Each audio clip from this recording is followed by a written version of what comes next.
What's the worst experience you've had while you were drunk? It had to be when I lost my eye.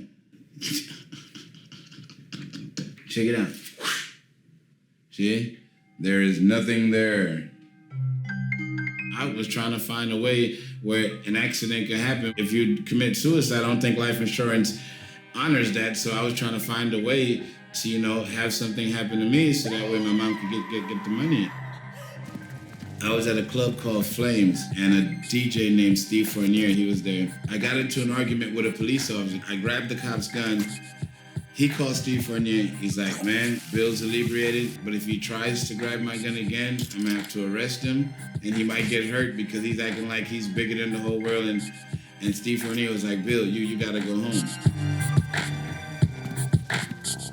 I came back from the club.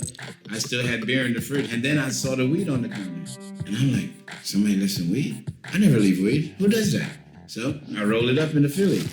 A really nice blunt, too. One of the ones that would look like you were smoking a Big Daddy cigar, you know what I mean? Like you Al Capone up on the microphone. What I didn't know is that there was formaldehyde inside of the weed. And it's PCP. It's like, damn, and it's laced. The weed is already laced with it. I smoked it, and I'm sitting there, and all of a sudden, I get this idea. What if I go back there, wake her up, provoke her, hand her the gun, and have her shoot me? Then everything will work out great. You'll be able to get to heaven, your mom gets the life insurance, everybody's happy. It just didn't turn out that way.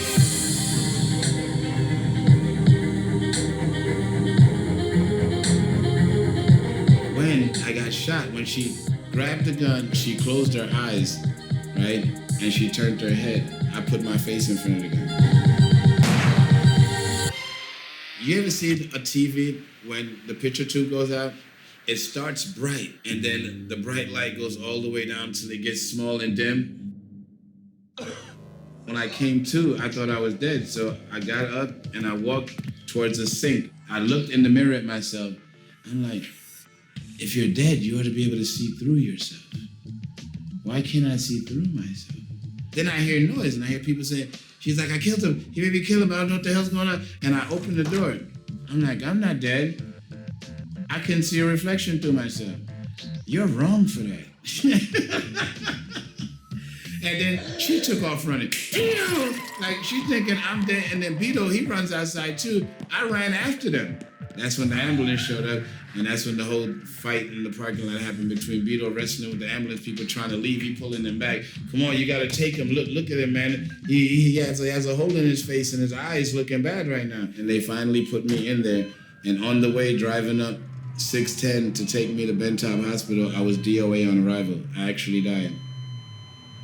And I was out for like over 2 hours and 40-something minutes, and legal death is like 45 minutes with no accident to the brain or whatever, and I'm here talking to you. I came to in the morgue, I just had this thought, I have to pee. And they're pushing me, toe tag, mind you, they're pushing me in the drawer. So I sat up, and I take the catheter out, and I jump. And the technician from the morgue that's pushing me in drops everything that they have and run out. The security officer guy, he looks down at me and is like, you just peed on my leg, but you're supposed to be dead.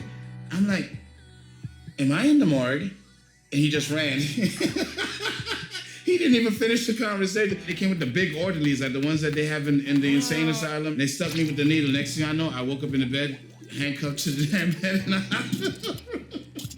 The reason why they never took the handcuff off, because they said every time I came to, I kept talking about jumping out the window to accomplish the mission. Right here is the actual bullet, and in front of it is the actual gunpowder. It's really there, and it ain't going nowhere. It's lodged in between understanding, mobility, and reasoning. But the fact that weed was there, the doctor said actually played a role, and because it was embalming fluid, when I died, it was like it had slowed everything down in my body. If I would have came up with the same idea while I was drunk, with alcohol in your system, your blood runs hot and you just bleed out.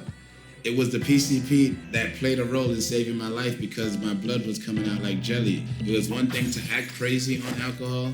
It was another thing to act out the craziness on formaldehyde and follow it through. If there was a way that I could look at that weed again and know what I know now, I would see spirits dancing on grasshoppers. You know what I'm saying? I look at it like that was divine intervention. There is a God and he does have mercy, and don't try this at home.